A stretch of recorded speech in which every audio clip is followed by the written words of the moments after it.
बात कहने लगी राम से है सिया। एक मनौती में मानी हरण जब हुआ, वह मनौती अभी भी है बाकी पिया।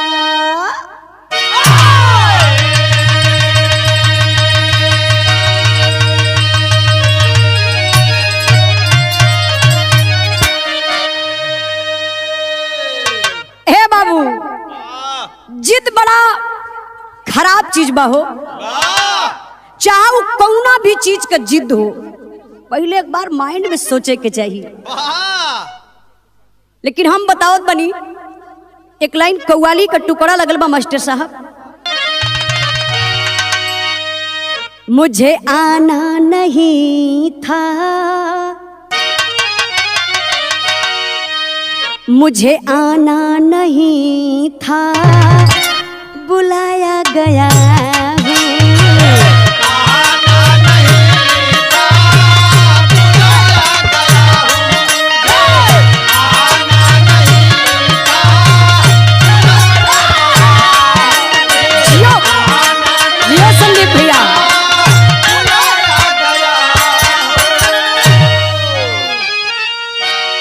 मुझे आना नहीं था, बुलाया गया हूँ।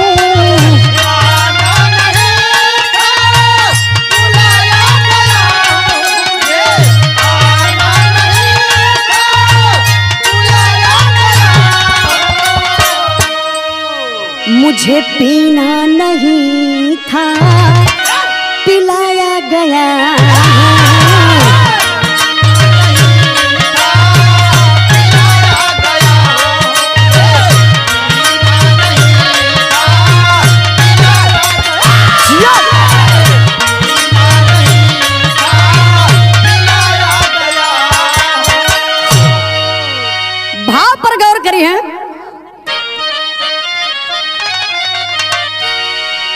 कभी दिल किसी का, कभी दिल किसी का दुखाना बुरा है।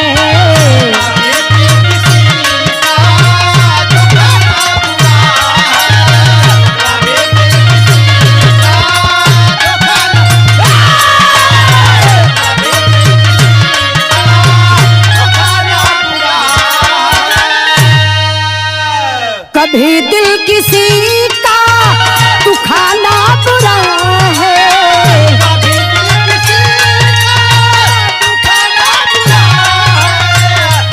बहुत अच्छे।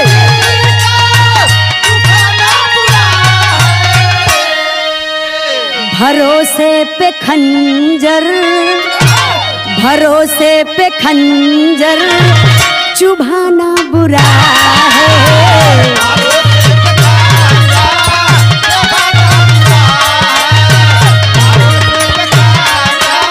भैया बहुत अच्छे।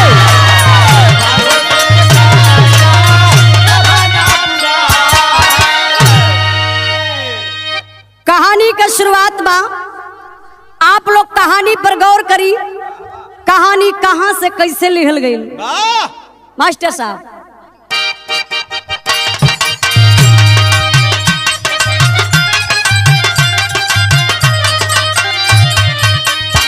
कहीं सिया सजन से योजना बनाना है, बुला के 5 ब्राह्मणों को घर खिलाना है। कहे श्री राम प्रिय आपको है ज्ञान नहीं, खिलाना ब्राह्मणों को इतना है आसान नहीं।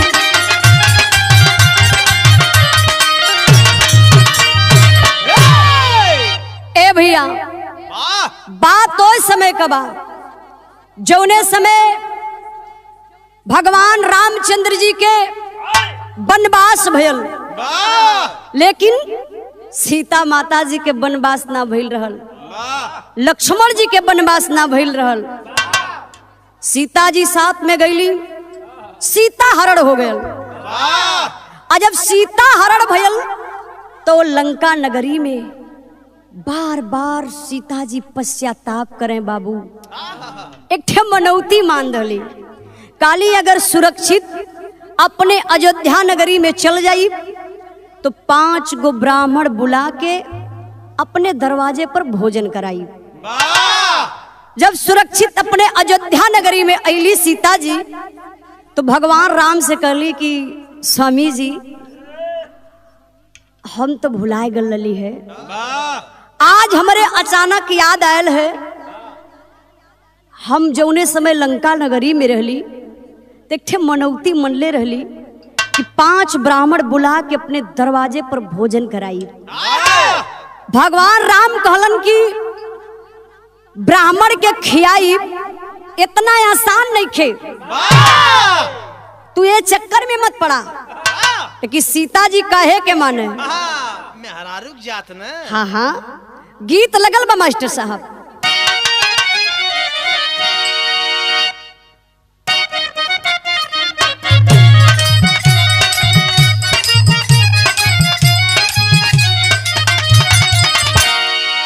कौन भतर कटनी भतार के फसवलस हमारा के देखेला त खास हो नहीं ना से नहीं ना से हमर से जिया रहत उपवास हो नहीं ना से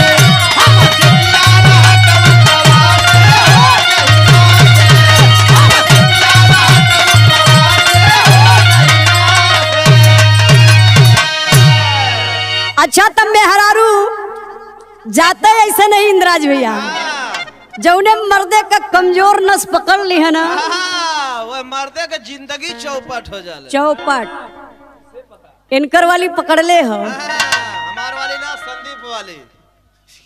सीता जी का कैली मास्टर साहब भाव बा जवन जवन चाहली करावे मेहरारू कान धा उठावा बैठावे हो डहकावे डहकावे अपने अंगुरी पे मरद के नचावे हो डहकावे।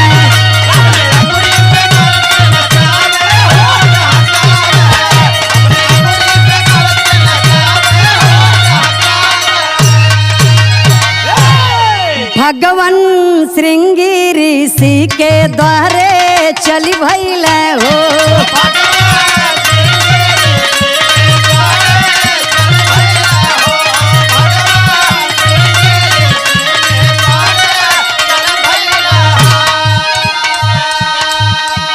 अर्जी मुनिवर के आगे प्रभु जी तब कैल हो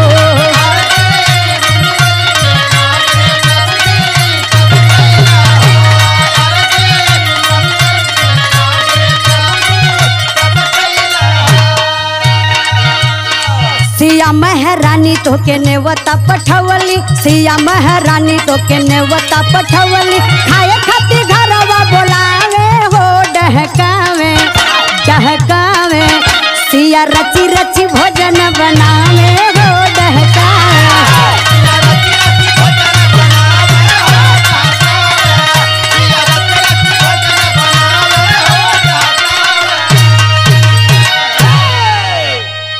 भगवान राम सीता माता का बात सुन के ब्राह्मण के बुलावे बदे चल रहे तो सबसे पहले भगवान राम सोचले कि चली श्रृंगी ऋषि के दरवाजे।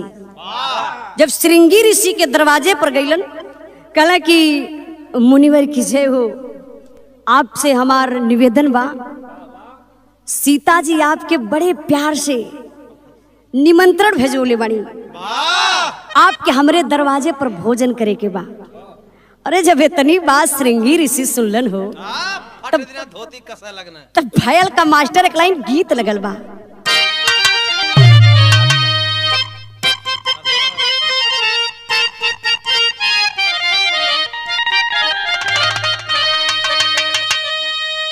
पहले लोग बतावे जब बारात आज जब बिहान का जब विदाई होखे लगे खिचड़ी का खवल हो नटनागर लोग हाँ 2-4 गो नट्ठी ना जाए तो मंगला जानत हुआ ये गोड़ समझी को पकड़ ले। धीरे धीरे ऊपर बढ़ावा। और अपने भाषा में का बोले पता हो? का ये समझी बड़ा पियर पियर धोती पहले बड़ा हो। तो समझियो कि नियत खराब जब बड़ी निम्न निम्न रहा हो। अब तब ले दूसर की का कहे? कैसे कहा मास्टर साहब? अरे उड़ा वाला ए समझी बाबू बड़ा पियर पियर धोती चमका उतरा हो। कुछ मिली ने भी न उछावर। अरे काया समाजी कुछ नेगो दे दे हो हमारा के। अरे उड़ा वाला अरे उड़ा वाला अरे उड़ा वाला अरे उड़ा वाला बिना तेल को जहजिया बिना तेल को जहजिया उड़ा वाला बिना तेल का जहजिया उड़ा वाला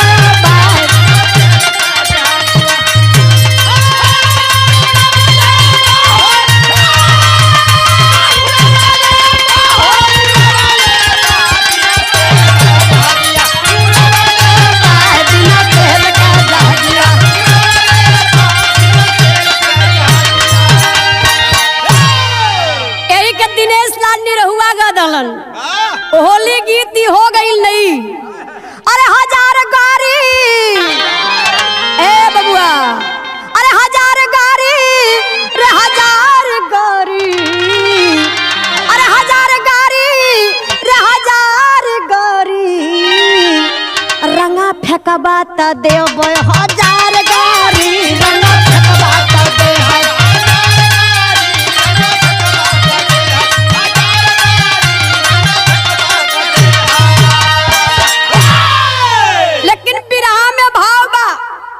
श्रृंगी ऋषि करत क्या हुआ मास्टर साहब? और झुमत चलला और झुमत चलला वो झुमत चलला नेवता पाक नेवता हरी नेवता पाक नेवता हरी झुमत चलला।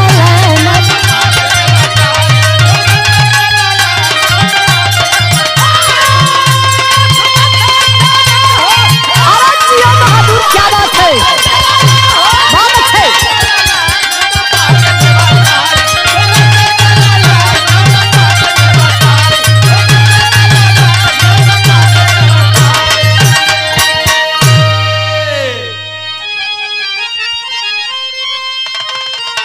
धन भाग मुनि गईले दुआरा पे आई अखनवा खियाई के पनिया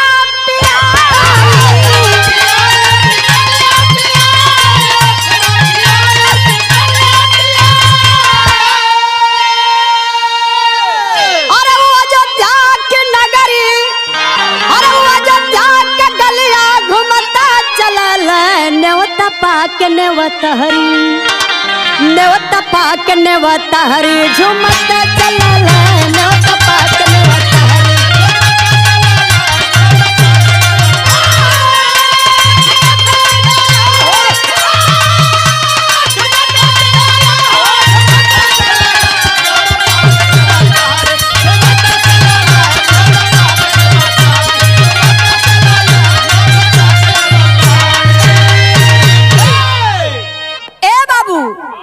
जब निमंत्रण मिल गयल तो क्यों काहे के रुकी?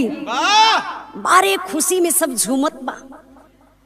लेकिन श्रृंगी ऋषि पहले अकेले गईले सीता जी के दरवाजे पर बैठ गईले। सीता जी के खुशी अपार बा तो करत काही मास्टर साहब तेरी का लाइन हो।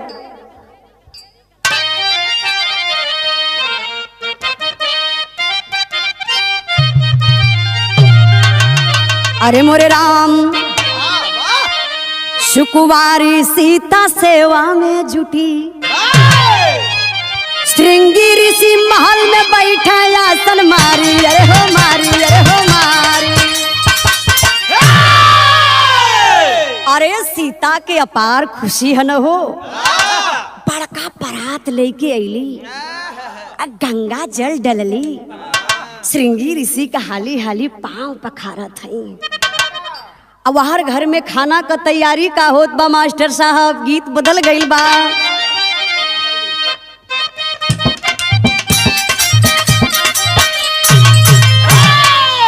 कौने कारण धनिया मोर इतना हो गईलू कमजोर, कौने कारण धनिया मोर इतना हो गईलू कमजोर, के ना मरलई के गरियौलै नहीं हरवा में।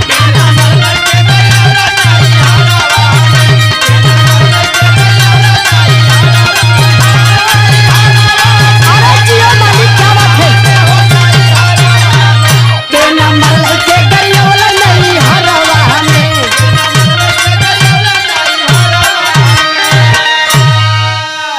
अच्छा तो भोजन का बनल बा है मास्टर साहब? सिया भोजन परोसे दौड़ी छानल छानल फुलर, सीता भोजन परोसे दौड़ी छानल छानल फुलर, पकौड़ी सब्जी रायता दही कचौड़ी वही मोहल्ला में।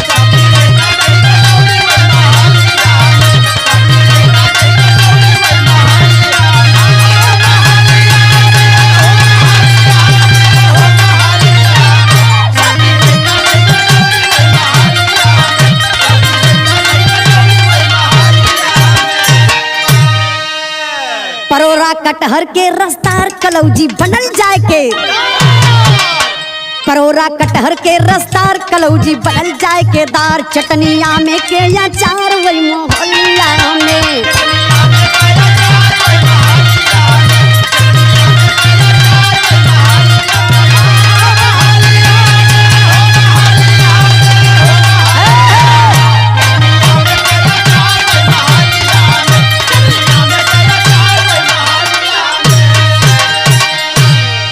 पापड़ किस्म किस्म के बाटे सलाद रिद्धि सिद्धि, पापड़ किस्म किस्म के बाटे सलाद रिद्धि सिद्धि, काटे मुनिवर ओठ जीभ से चाटे वही मोहल्ला में।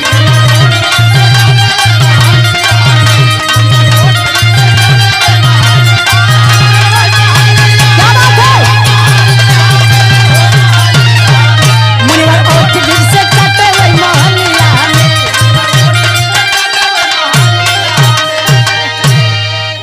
पतरी आने सगरो गईली खाना गायब सगरो, पतरी आने घर में गईली खाना सगरो गायब, पौली सीता हाथ कबारे धैली वही मोहल्ले में।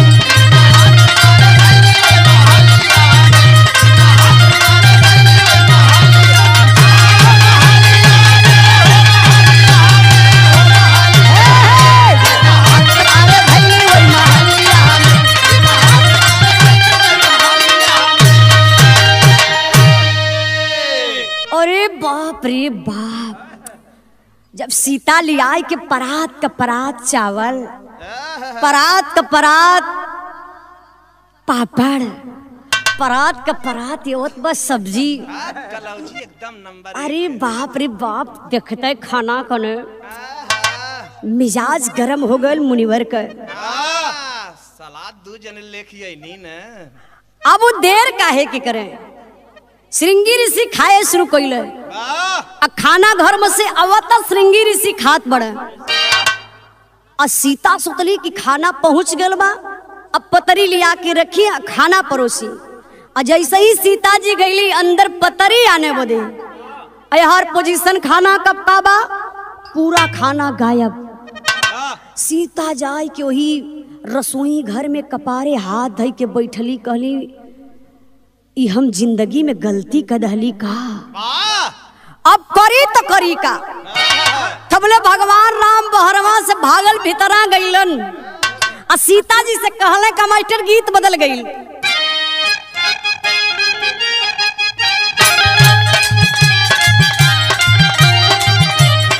गाल पे लाल गुलाल मलब हम, गाल पे लाल गुलाल मलब हम, नथिया झुलनी टूटी ना, ऐसा रंग लगाई सवर के लगवले छूटी ना।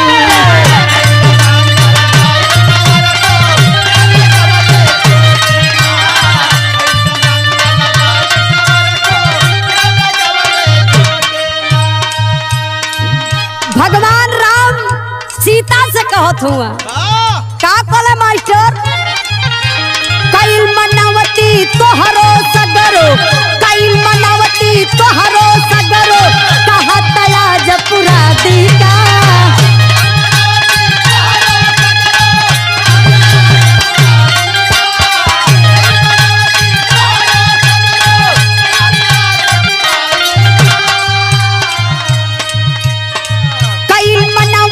तोहरो सगरो कैल मनवती तोहरो सगरो कहा तया जपुरा दीका भेज के न्योता चारि गो ब्राह्मण औरी इहाँ बोला दीका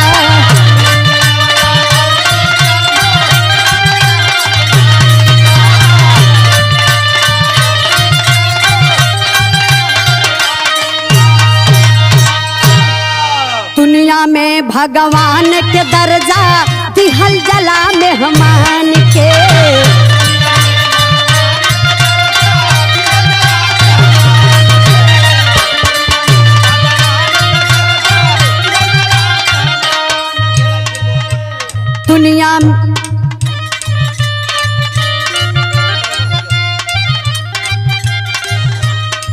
दुनिया में भगवान के दर्जा दिहल जला मेहमान के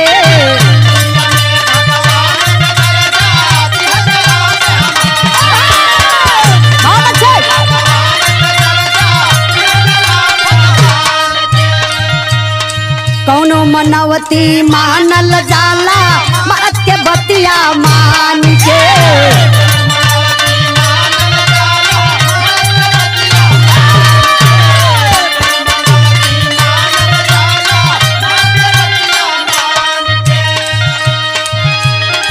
घर में खाना होखे तो उन्हन लोग के भोग लगा दीता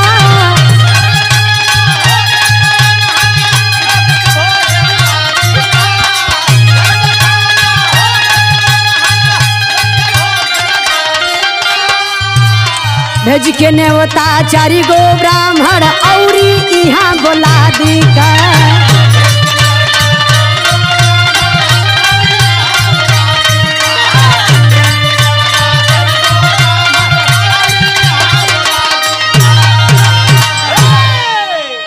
भगवान राम कन का हो बड़ा फैयात रहलू है 5 गो ब्राह्मण खियावे के बा आयल समझ में। अच्छा तो कुछ घर में खाना हो तो बतावा 4 जने जो बाकी हुआ ओ लोगन के बुलाए दे। अरे सीता कपारे हाथ धैलही है ओ बाबू हथवा जोड़ के कहे लगली भगवान राम से का कहली मास्टर साहब पहपट बा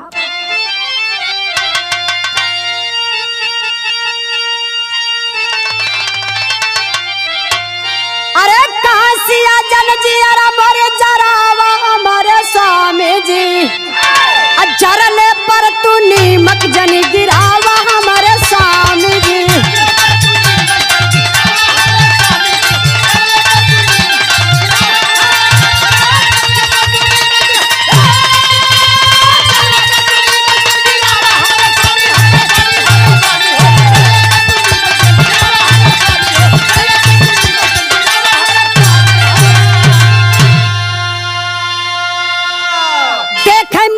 आज सिया के बढ़ल बड़ी परेशानी हो हाथ धोवा के अब तू हमके पियाद जान की पानी हो अरे आयल संकट कैसे दूर भगावा हमारे स्वामी जी अब पानी खाती इनके आज मनावा हमारे स्वामी जी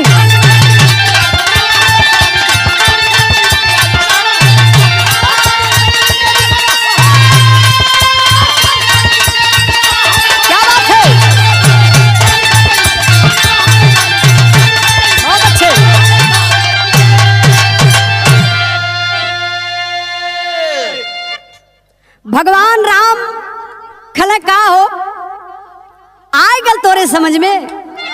सीता जी कहली प्रभु जी क्षमा कर दई हमके ही ना मालूम रहल कि ऐसन स्थिति हमार हो जाई हम तो मनौती मनली अपने सेफ्टी खातिर और तबले बहरिया से आवाज होत बा।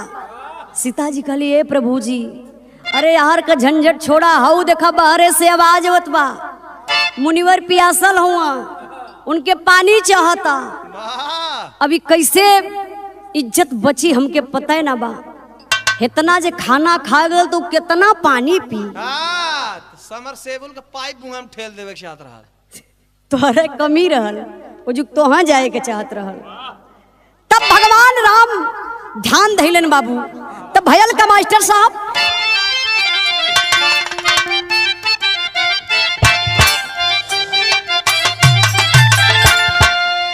अरे संत के खियावल होया साना नाही दुनिया में भैया।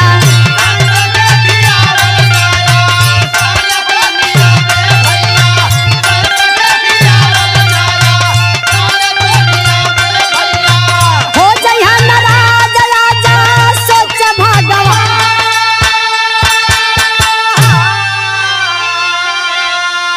आया गिला गो बज्जर पारे ऐसन नेवता हरि बाबू।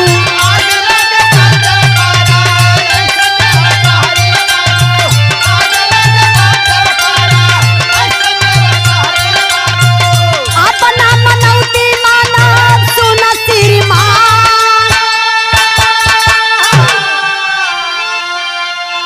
अब देई के ध्यान श्री राम जब देखल भैया।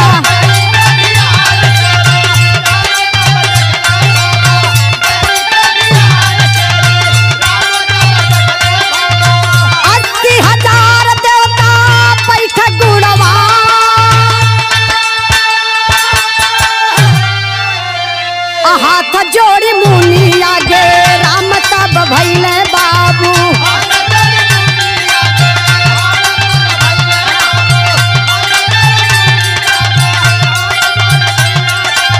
हम हन बताया करा कृपा निधान।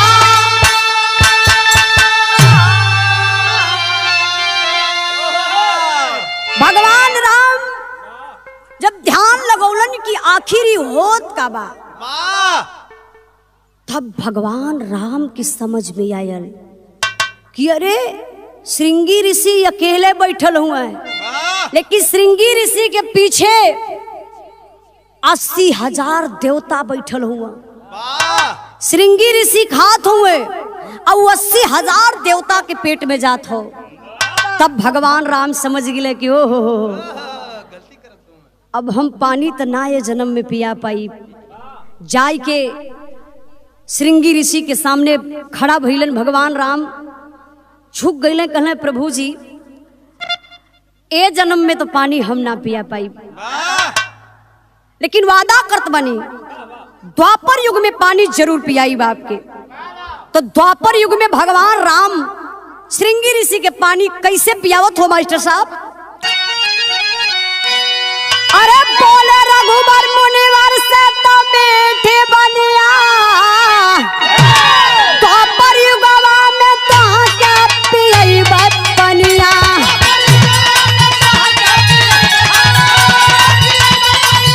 बहुत चंदू चाचा बहुत अच्छा।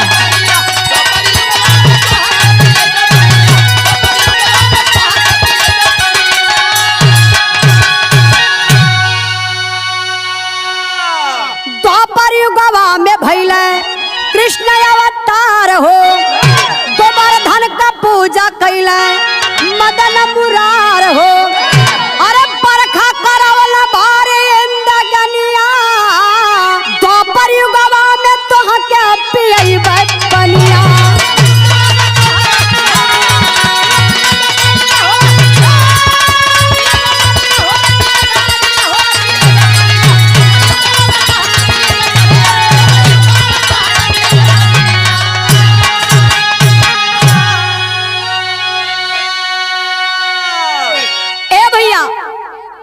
द्वापर युग में भगवान राम कृष्ण का अवतार लहलन। अपने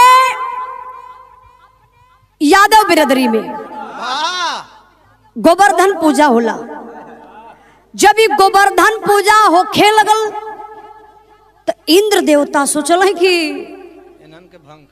ये पूजा के भंग करब जरूर, कहे से कि हमार पूजा ना कह के कृष्ण भगवान का लोग पूजा करता।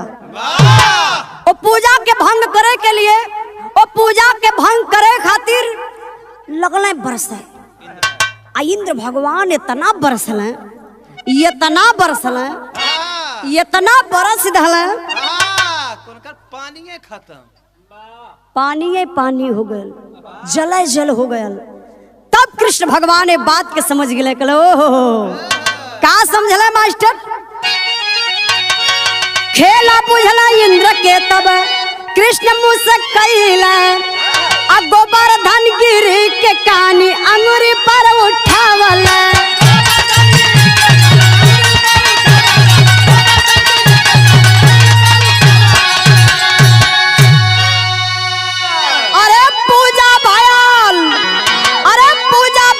पूरा कटल परसनिया द्वापर युगवा में तोहा के पियई पनिया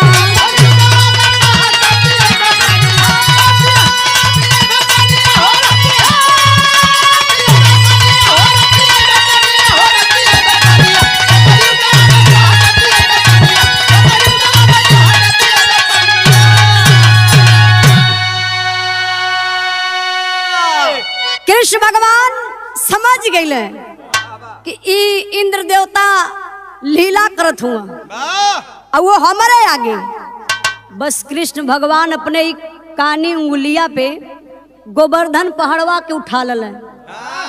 आप लोग देखले हो बा सीरियल में टीवी पे फोटो में ऐसे ही कृष्ण भगवान उठौले हमें, लेकिन अब का भयल कि सब जले जल हो ऐसे ही उठौले हम कृष्ण भगवान ऐसे ही अपने कानी उंगली पर गोवर्धन पहाड़ के उठौले हुए, लेकिन नीचे सब जले मर चल बा सब पानी बा, लेकिन अब पूजा कैसे होई। तब कृष्ण भगवान एक काम कैलन पनिया हटावे खातिर मुनि के बोलावला अब पानी पी के श्रृंगी ऋषि लालसा पुरावला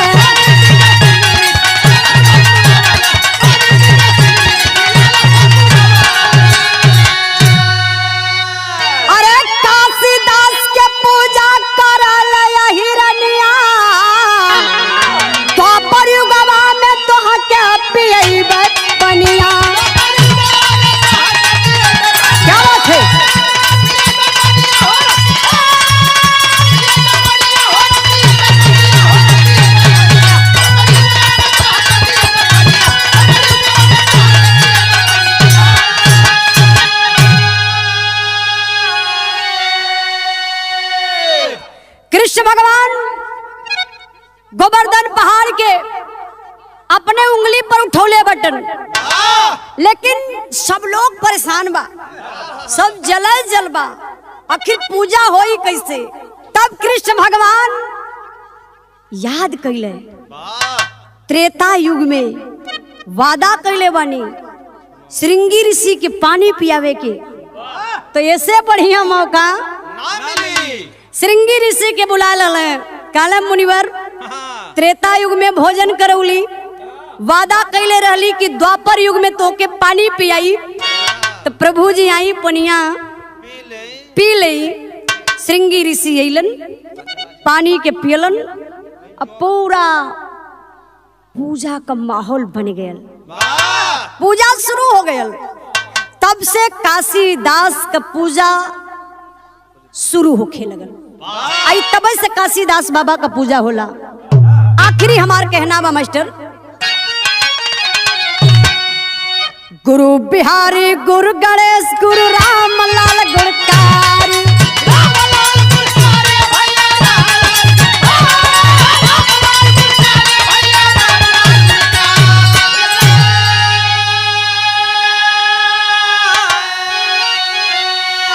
स्वर्ग गए चंद्रिका कभी बच्चन जी बने पुजारी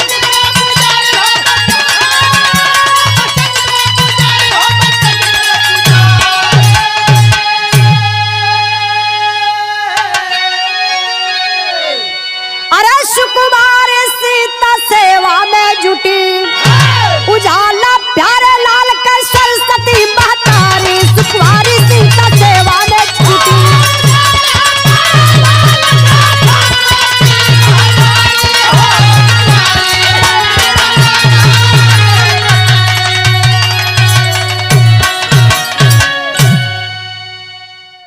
अब एजमे से कहानी का शुरुआत, बिरहा का शुरुआत, कहानी कैसन बा, एकर प्रारूप का बा।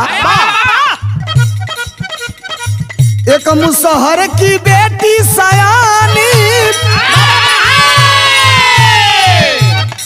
जबकि शादी जोग हुई, खोजे खातिर सुनर पर बेचारा, खोजे खातिर सुनर पर बेचारा, यारे एने ओने खूब भटकेला, अरे एने ओने भटकेला, अरे एने ओने खूब भटकेला।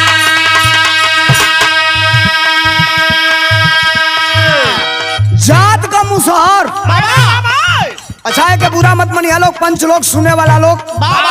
पुराने जमाने में लोग कहे कि मुसहर बिरादरी जे मूस मारेला, बड़ा धनवान लालन, एगो बिटिया सयान हो गई, घमंड में मुसहर कहला कि ये धरती पर जे सबसे बड़ा आदमी हुई, ओसे अपनी बेटी का शादी करब।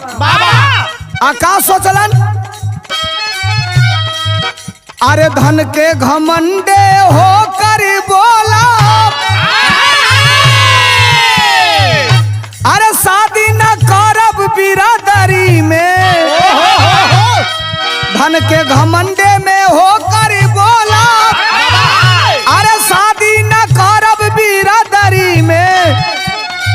बड़ बड़ धनवानन के देखलस, बड़ बड़ धनवानन के देखलस, देखी के घरवा छटकेला, अरे देखी के घरवा छटकेला।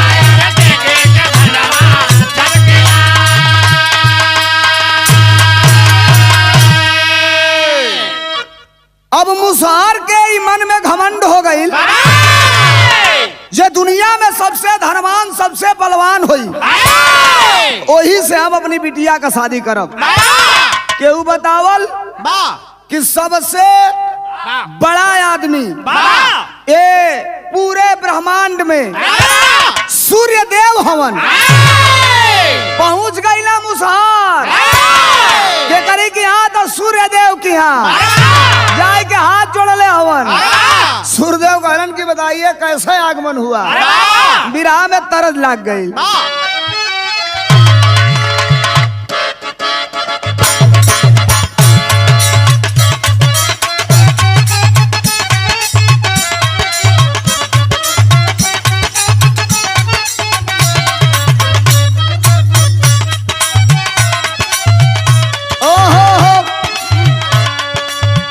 जब हमारे गुरु जी का कलम चलेला,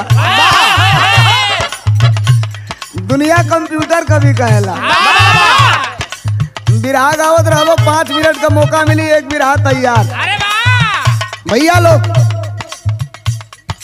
हर चैनल पर हमारा गाना सुने लो, लेकिन हम धन्य है अपने गुरु जी के चैनल पर गावत हैं। हम जवले जियब तवले गाइब, तबो गुरु जी का कर्जा ना उतार पाई। ये बात के छोड़ा तनी बिरहा से ध्यान ना भटके। तरन मास्टर बजौलन, ई कौनो मर्द की करेजा पर बड़ा जोरदार हमला भइल बा। कहलस का कहलस, अरे आँखी दबा के दिला बापा, अरे आँखी दबा के दिला बापा करबाइन मारेली।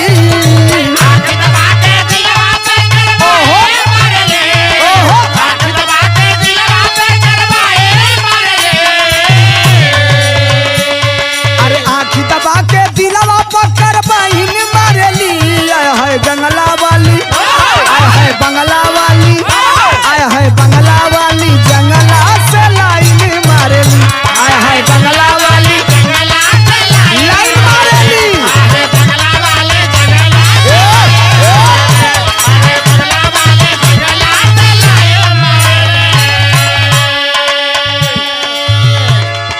आप तनी सुना बात के, मुसहर चल दियालन, आ जाके कहलन सूरज भगवान से, सूर्य देव से।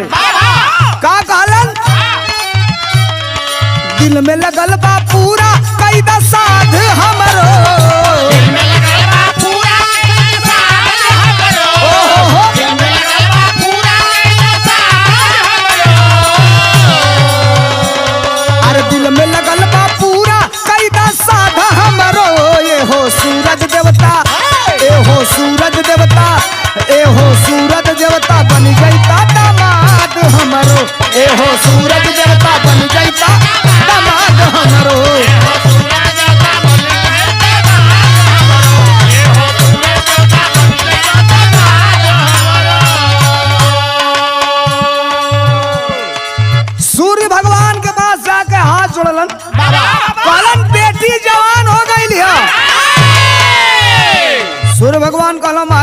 बेटी सयान हो गई तो हम का करी? कहला साहब हम अपने बेटी का बियाह तू वहीं से कइल चाहत हई। कहला एकर कारण का बा, काहे हमसे कइल चाहत हव? तो बतावत बड़न का सुन ले बानी तू तो बड़ा सबसे बरियार हो। हिला करो है।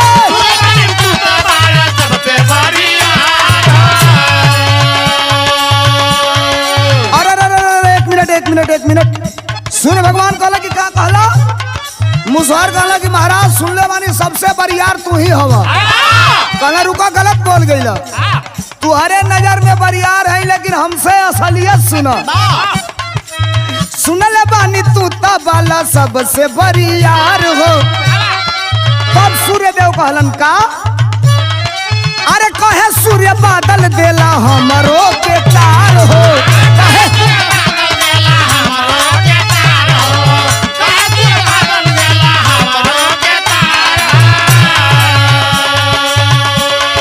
सजल सजावल जिंदगी का दया बात हमरो।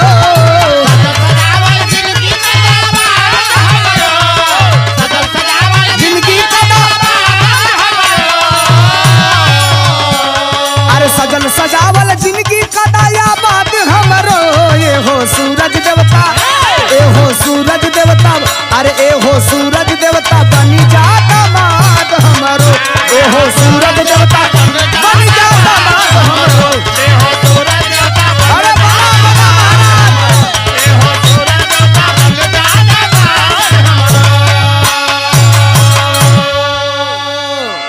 मुसहर जब इतनी बात सुनलन, अरे बाप रे बाप, सूरज से भी बड़ा बादल हवन। सूर्य भगवान कहलन कि केतनो तेज से हम निकलीला बादल आए के हमके ढक देलन, तो मतलब हमसे बड़ा बादल भइलन। अब मुसहर कहे के वहां रोकर भगलन बादल महाराज के पास अजाई के हाथ जोड़लन। हाथ जोड़ के कहलन विराह में तरज लाग गई।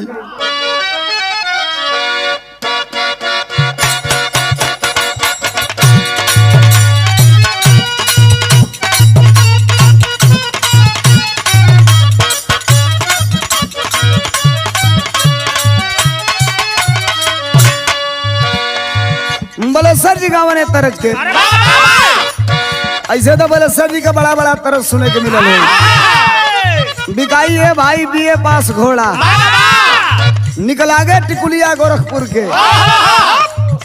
मरत मरत गा दिया कि दुश्मन मिले सवेरे मगर मतलबी यार ना मिले।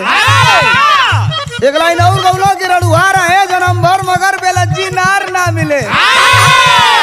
आई हो गौले रहलन कैसे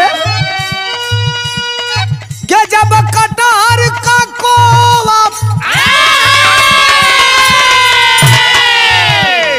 तो जब कटार का कोवा तू खैलू, तो जब कटार का कोवा तू खैलू। भाई मोटका मुअड़ावा के खाई, भाई मोटका मुअड़ावा के खाई, भाई मोटका मुअड़ावा के खाई, भाई मोटका मुअड़ावा के खाई। लेकिन सुना सूर्य भगवान के यहाँ से भागत भागत मुसहर गईलन बादल के पास। हाथ जोड़ के बादल से कहलन का कहलन लेके दुआरे बरतिया,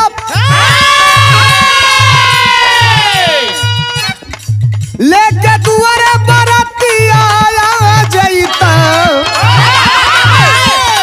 लेके दुआरे बरतिया आ जईता। बादल देवता या रजिया हमार गौए,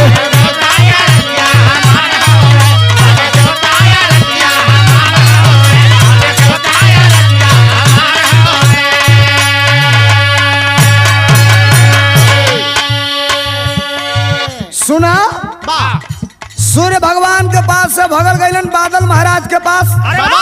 अब बादल से कहना प्रभु हाथ जोड़ के निवेदन बा एक के बिटिया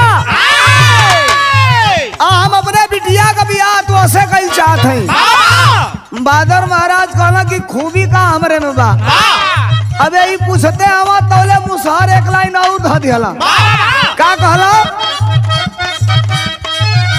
अरे मंगले से ढेर तिलक तू हके चढ़ाई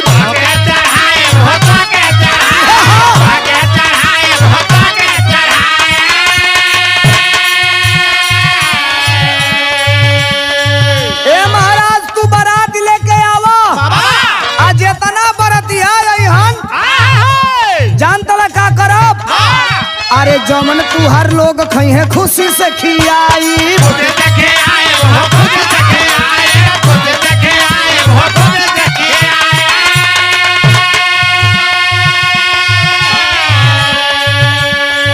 हमारा बिटिया के सैनुर पे ना जाइत हमारा बिटिया के सैनुर पे ना जाइत बादर देवता या रजिया हमार हउए बादर देवता या रजिया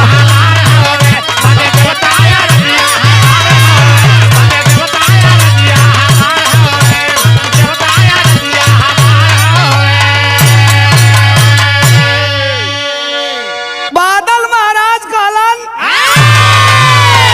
हे मुसहर महाराज ये बतावा पहला बेर हमर लगे आई लवा के कहीं और से घूम के आवत हवा अपनी बेटी का दुल्हा खोजे कहला नहीं पहले सूर्य भगवान के वहां गए उन्होंने कहा कि हमको बादल आके ढक लेते हैं हमके लगल कि उनसे बरियार तू ही हवा तो कहला हम उसे बरियार है धरती पर लोग बा मुसहर महाराज कहला भैया के ह विराह में तरस लाग गई कैसे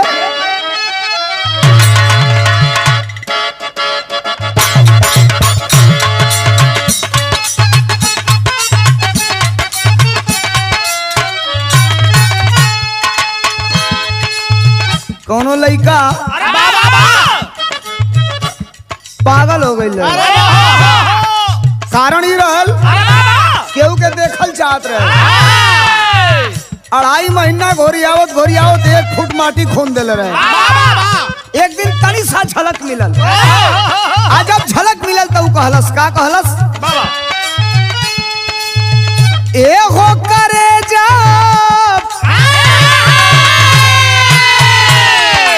अरे ए हो करे जा मन राखी दे तू हो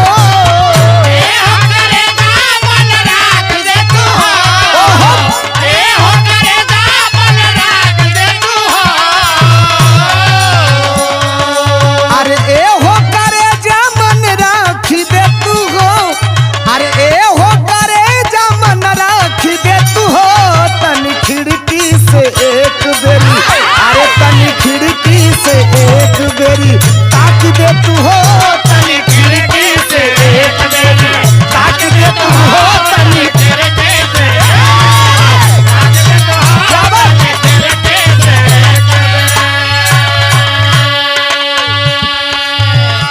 सुना सूर्य भगवान के बाद बादल महाराज की लगे बादल महाराज कहलन हम बरियार ना है सुना हम से बरियार के हुआ का कहलन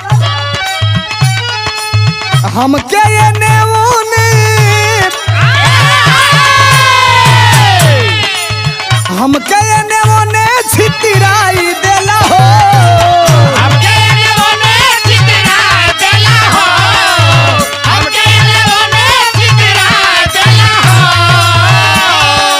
अरे हमके ये नेऊने छितिराई देला हो हवा जब चाहे हमके अरे हवा जब चाहे हमके उड़ाई देला हो हवा जब चाहे हमके उड़ाई देला हो हवा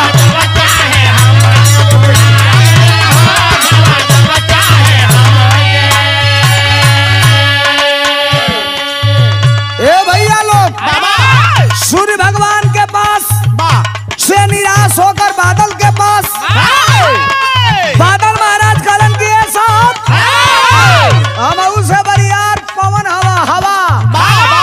हवा जब आवेला कितनो बरियार बादल बन के हम घेरले रहिला एक बेर झोंका लेके आई हमके उड़िया के हर से हर कर दई अब तब मुसहर कहला कि बेटी का बियाह जो सबसे बरियार होई वही से होई अब वही बादर महाराज के पास से भगलन कहाँ गईलन? हवा के पास गया मुसहर उस पार जी। हवा के पास गया मुसहर उस पार रे, हवा के पास गया मुसहर उस पार रे। हवा के पास जाके हाथ जोड़लन। हवा महाराज करण के साहब कैसे आगमन हुआ और कुछ नहीं का बतावत। मुसहर एक लाइन कहलन, का कहलन? जानता नि देवता हम तोहरो रफतार जी।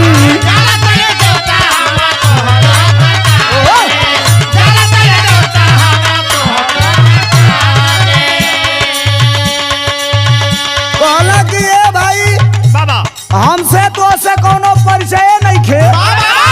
आगे हमार बड़ाई बतियावे लगला। कहला कि एक लाइन और सुना। का बताउलन? अरे तू तो बदरा के छक्का छोड़ाई देला हो। बदरा के छक्का छोड़ाई देला हो, बदरा के छक्का छोड़ाई देला हो।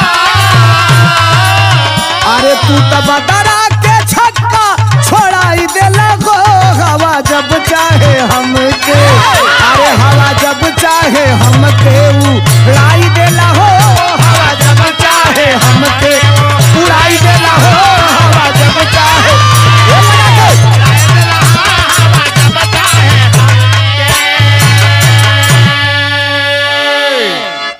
अच्छा तो बादर महाराज भी सिलेंडर बोल गईलन।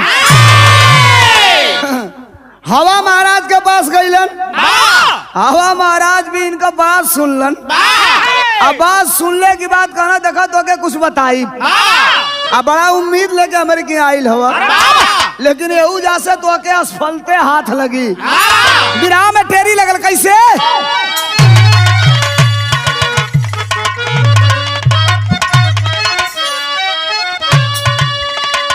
बलेला बन के घूम मुसहर, अरे बलेला बन के घूमे मुसहर। अरे जहाँ जाए वहाँ का रिश्ता जरूर छटके। देखो भाग का बात, जहाँ जाए वहाँ का रिश्ता जरूर छटके। बलेला बन के घूमे मुसहर। हवा भी सिलेंडर बोल गईलन। कहलन हमहू से बरियार एक लोग है। कहलन साहब तनी उनहू का पात्र परिचय बतावल जा। तरज लाग गल कैसे?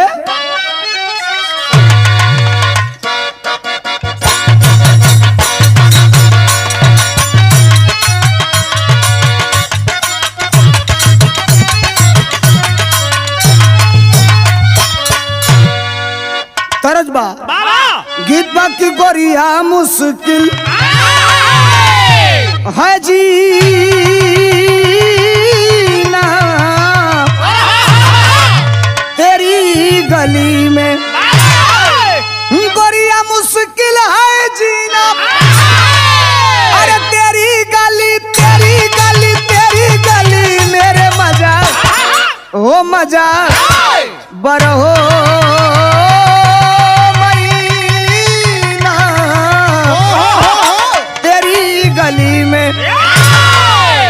भैया।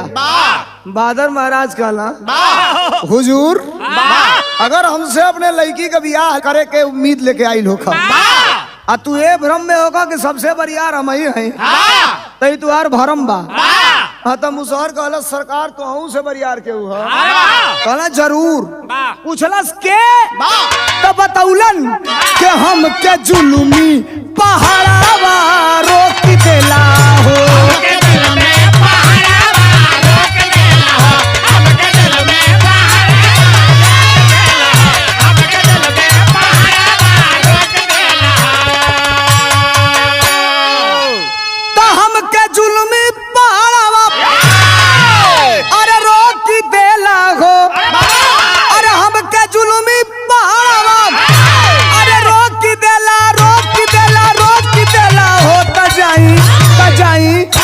जाई पूर्व तब पश्चिम के झोंकी देला हो।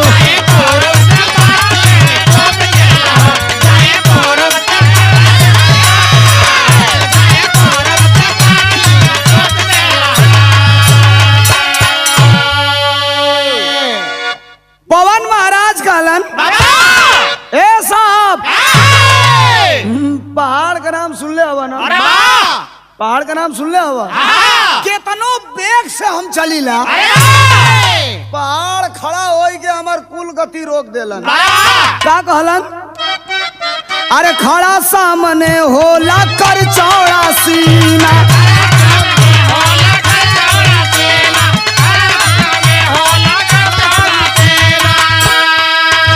अरे वो करे आगे हमारो कबहू चलीना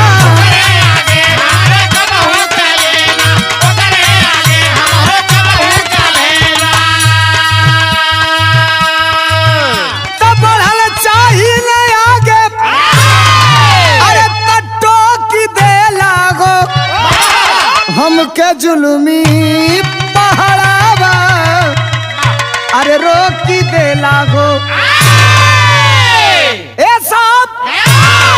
पहाड़ की इतनी कैपेसिटी है कितनी क्षमता है महाराज अगर हमसे अपने बेटी का ब्याह करे आई लोग कहीं जान के कि सबसे बरियार है भैया से जल्दी उठो चल जा पहाड़ के पास भैया हो हवा की बात सुन करके मुसहर बेचारा सोचने लगा आज जब सोचला तब भइल का तरज लाग गई बिरहा में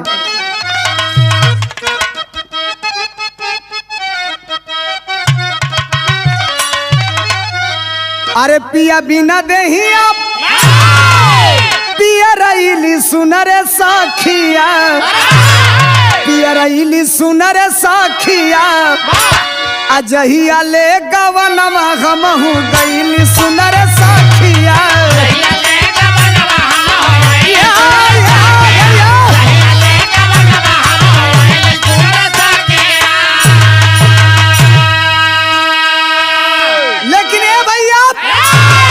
अरे धन घमंड में मतिया गईली मारी जाई अब कहवा अरे मारी जाई अब कहवा अल्लाह के बिटिया रही जाई कुंवारी जाई अब कहवा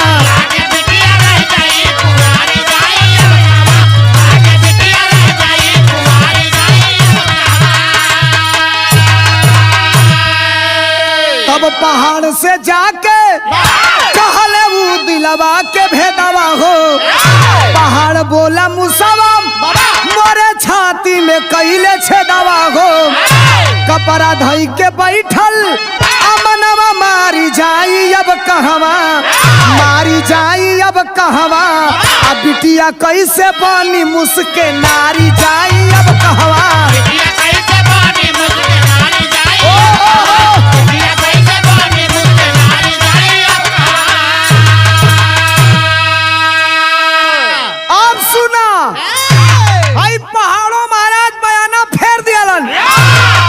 कलन खबरदार तो के भेजल कल हवा महाराज पवन महाराज कल का कहला तो कहला हमसे बरियार पहाड़ महाराज हुआ कहला तो पहाड़ तो बरियार हुआ साहब दुनिया के नजर में सबसे ऊंचा है मजबूत है बरियार है इतनी चूंकि मूस महाराज बीचे में होल करेला बिल्कुल सही बोला लड़का सही जगह पे सही बात बोला इतनी चूंकि मूस महाराज छेदत छेदत पार से वो पार हो जाला तो बतावा वो बरियार के हम बरियार अब मुसहर कहला यो मामला फेल अब मुसहर के समझ में आई बिरादरी हमार मुसहर मारे ले जा मूस अब असलियत पे आ गई दिमाग में आई लोग एगो बात बिरहा के आल्हा में गुरुजी लिखलन बहुत बड़ी बात कवि की कलम जब चलती है तो लिखते लिखते लिखते लिखते कितनी बड़ी लकीर खींच देती है शायद संभावनाएं बहुत कम रह जाती है उस लकीर को बराबरी करने के लिए मैं ये नहीं कहता कि बहुत बड़ी बात लिखी गई है कोई लिख नहीं सकता लेकिन मेरे हिसाब से ये बहुत बड़ी बात है आम आवाम के लिए सामाजिक चेतना है सामाजिक दर्शन है सद्भाव है संभाव है प्रेम है और संदेश है प्यारे लाल कवि का आजा बच्चा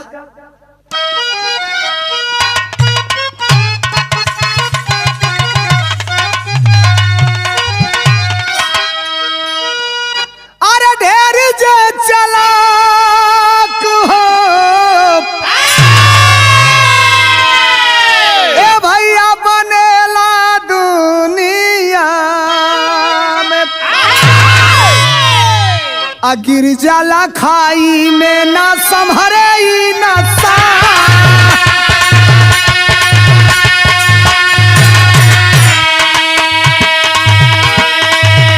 अरे मुसार जाया पीर वही मुसावा से कईले।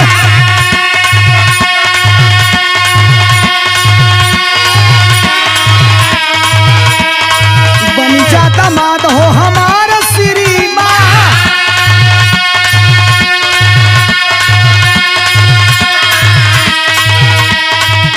अरे मुसावा कहेला हमके बहन बुझ के अइला।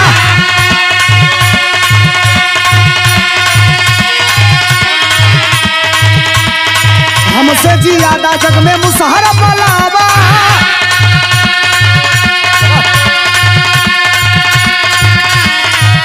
अरे जब चाहे तब हमके मार के गिरावे।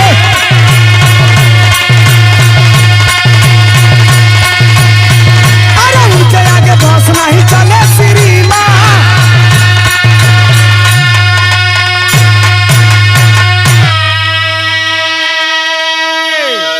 ए महाराज जाति का मूस हमके का जान के अइला तू बियाह कर अपने बेटी का। मुसहर कहला कि सबसे बरियार कहला कहल के कहला कहल के पहाड़ कहला का कहला कहला कि इतना बरियार पहाड़ हमके छेद के पार से वो पार हो जाला। कहला तो तोहरे हिसाब से तो मुसहर कहला हमरे हिसाब से सबसे बरियार तू। कहलस ना हम से बरियार के हुआ। अब तो मुसहर का बारे हाथ धैला बैठ गेला। कहला सरवाई पांचवा छठवा जगह है का हमरे बेटी का बियाह ओकरी कुंडली में लिखल बा कि नइखे लिखल। कहला साहब तू बता दे तो से बरियार के है तनी हम जान जाई। कहला हमसे बरियार हमार नाम हम मूस आज हमके हर लेला जेके कहल जाला मुसहर। मुसहर अरे उलट गई। अरे साला हम खुदे मुसहर अब घूमे लगली अपने बेटी का बियाह कर कभी पैंतरा मारत फिर यही जैसे लिए विराह के खड़ी में इस संदेश हमरे कभी कका।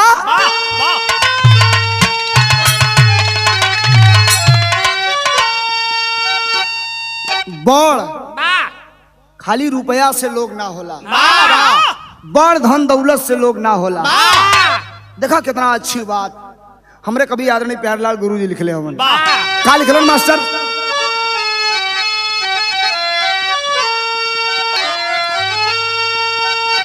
अरे पैसे के नहीं ए भैया सब कुछ माना ये भाई। आया अपन अपन हुए अपन के पहचाना ये भाई।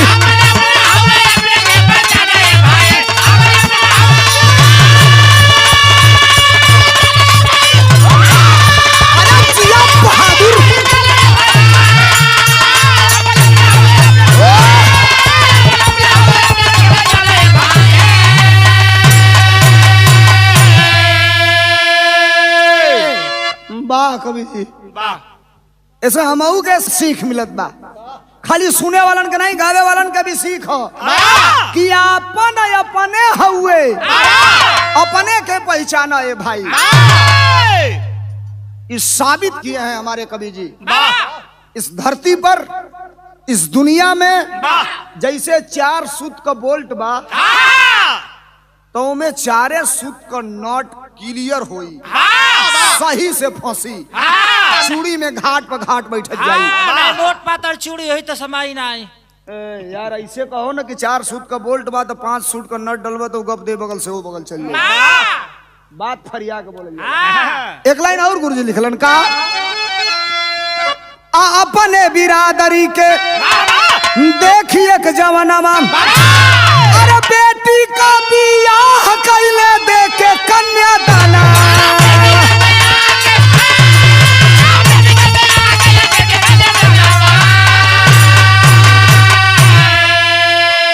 कालन की प्रेम ही जग में अरे सब कुछ हुए जाना ये भाई।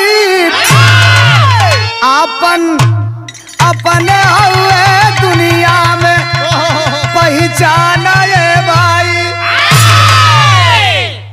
आपन अपने हुए दुनिया में पहचाना है भाई। जब सुनला मुसहर महाराज की मुसहो से बरियार मुसहर है तो कहा भैया दुनिया में हमारे बिरादरी सबसे टाइट है। तो सारे ये इतना दिन हम झूठा घूमल पूरा जोजन कई कोस घूम के झूठे चलिए कहला कि धन्य है प्रभु आ का पट्टर खोल दिया लो तुम अपना के हम सबसे छोट बुझत रहे हैं। आज हम उस सीना 2 गज फुला के चलब। हमरे कवि जी बतौलन का कैलन जवने काठ का बोकला होला वही काठ में सटेला। और एक निवेदन आप सबसे, इस दुनिया में सामाजिक स्तर पे भी इस विरहा में कहीं समय कोई दूसरा एंगल नहीं ला रहा हूं। थोड़ा सा 2 मिनट गौर करिएगा, सुनिएगा मेरी बात। विरहा सुनने वाले पंच लोग, एक चीज मैं आपको संदेश देना चाहता हूं अपने कवि आदरणीय प्यारेलाल यादव जी की तरफ से। सामाजिक स्तर इस देश का इतना नीचे गिर गया है, व्यक्ति की पहचान उसके जात उसके वर्ग से हुआ करती है। लेकिन आप एक संदेश हमारे कवि ने दिया है कि इस देश की कोई जात बड़ी और छोटी नहीं है। जात में बांटने वाले लोगों के लिए कवि ने लिखा कि कब तक नशीली दवा बांटिएगा, कब तक नशीली दवा बांटिएगा, अरे फिजाओं में दूषित हवा बांटिएगा। इस जाति और मजहब के चक्कर में पड़कर जब हम ही ना रहेंगे तो क्या बांटिएगा, हम ही ना रहेंगे तो क्या बांटिएगा। आप जितने में हैं अपने में संपूर्ण हैं, आप जितने में हैं अपने आप में बेमिसाल है, कोहिनूर हैं। आप अपने आप को पहचानिए। मुसहर अपने आप को पहचाना, अपने बिरादरी का एक लड़का ढूंढा, अपनी बिटिया की धूमधाम से शादी ब्याह करके डोला उठवा के ओकरे घरे भेजवा दिया। कहानी हमार खत्म भइल। अंतिम लाइन का बात कैसे, गुरु बिहारी गुरु गणेश गुरु रामलाल सज्ञानी स्वर्ग चंद्रिका कवि कविता में है पद छानी। बलेला बन के घूमे मुसहर, कुछ लिखा सकेला केहू लिख सकेला, लेकिन ये सब भोजपुरी का असली साहित्य। अरे वाह, जो है माटी से उठावल लाई तो ये शब्द मिली। तेरे को मेरे को में ही ना मिल पाई, ये नहीं मिल पाएगा। और मैं गारंटी दे रहा हूँ कि आदरणीय प्यारेलाल कवि के बाद इसको लिखना भी बड़ी टिपिकल चीज है। बलेला बन के भटके मुसहर, सोलंकी प्यारे लाल जे ढेर बने वो लटके। बलेला बन